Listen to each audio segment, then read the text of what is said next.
কিন্তু আমরা কমিটি আমরা শুনতে আপনারা আমরা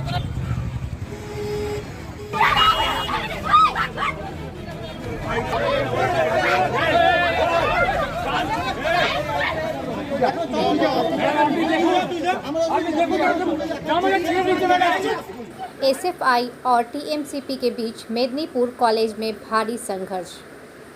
आप सबका स्वागत है न्यूज़ लाइन कोलकाता में।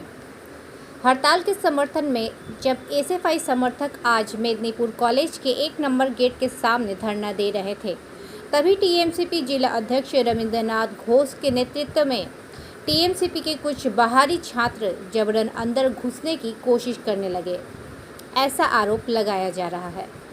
उन्होंने ये भी सवाल किया कि गेट क्यों बंद किया गया है।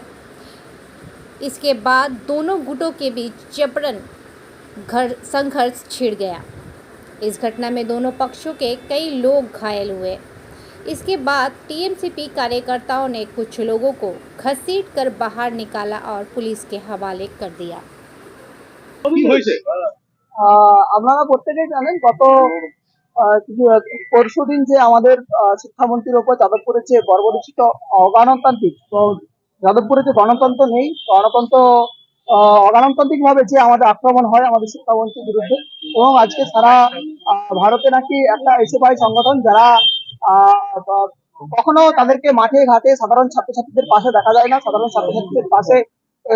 না, এবং আজকে সাধারণত উচ্চ মাধ্যমিক আমরা প্রত্যেকে জানি, আমরা প্রত্যেক স্কুলে আমরা তৃণমূল ছাত্র পরিষদ সর্বদা সাধারণ ছাত্রছাত্রীদের পাশে আছে, এবং আজকে মেদিনীপুর কলেজের সকালবেলায় ওরা গেট অবরুদ্ধ করেছে। আমরা গেটটা খুলে দিয়েছি এবং গেটটা খুলে যাতে সাধারণ ছাত্রছাত্রী ঢুকে ক্লাস করতে পারে সেই ব্যবস্থাটাই করেছি।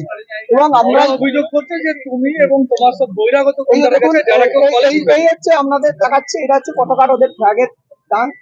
ভাবুন, নৈরাজ্য সৃষ্টি করতে এসছে বাংলাতে, এবং বাংলাতে যেভাবে 34 বছর শাসন করেছে তারই নিদর্শন। এটা যদি পতাকার ডাং হয় আপনারাই দেখুন। বড় অভিযোগ করছে যে তোমরা সব বহিরাগতরা ক্যাম্পাসের মধ্যে ঢুকেছে। না, একদম মিথ্যে। বহিরাগত নয়, আমাদের সাধারণ ছাত্রছাত্রী, আমাদের রানিং স্টুডেন্ট। এই দেখুন কিভাবে মেরেছে, বলুন। আক্রমণ করেছে দেখুন।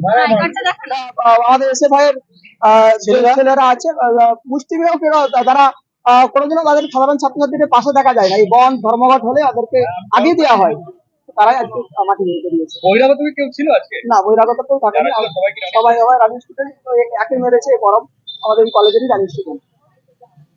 আমার নাম রবীন্দ্রনাথ ঘোষ, সভাপতি মেদিনীপুর সাংগঠনিক জেলা তৃণমূল ছাত্র পরিষদ। তুমি কি এই কলেজের স্টুডেন্ট? না, আমি এই কলেজের না, আমি জেলা ছাত্র সভাপতি। এখানে আমি হ্যাঁ, আমাদের ধর্মঘট ছিল, আমরা ওখানে দাঁড়িয়েছিলাম। হঠাৎ করে তৃণমূলের বহিরাগত গুন্ডা বাহিনী এসে আমাদের কলেজ ক্যাম্পাসের ভেতরে আমাদের যেসব স্টুডেন্টরা ছিল তাদেরকে অসভ্যতার মধ্যে মারে। এই যে মনোদীপ সরেন দেখতে পাচ্ছেন, ছাত্র, ইংলিশ ডিপার্টমেন্টের ছাত্র মার খায়, আমাদের zoology department, botany department, math ডিপার্টমেন্টের অধিকাংশ স্টুডেন্ট আমাদের মার খায়। আমাকেও রীতিমতো মেরেছে। বাইরের তৃণমূলের গুন্ডা বাহিনী এসে মারে, এবং আমরা এটাও দেখতে পাই পুলিশ বাহিনী যারা বাইরে আছে তারা ওই তৃণমূলকে ইনসিস্ট করছে যে ওদেরকে বার করে নিয়ে, তাদের কোট আনকোট এই কথা যে ওদেরকে বার করে নিয়ে আয় আমরা ধরে নেবো। দিয়ে আমাদের একজন আমাদের সঙ্গে ছিলেন, তাদের একজন মেয়ে সুচরিতা দাস, তাকে তৃণমূল ওরকম কয়েকজন ছেলে জোরপূর্বক এই ক্যাম্পাস থেকে বার করে নিয়ে যায়। তাকে আমরা এখনো পর্যন্ত জানি না তার কি হয়েছে। আর কলেজ কর্তৃপক্ষ অবশ্যই বহিরাগত, তাদের কোনো আইডি নেই, কোনো আইডি প্রুফ নেই, তারা বাইরে আমাদেরকে রীতিমতো ভাবে মারে।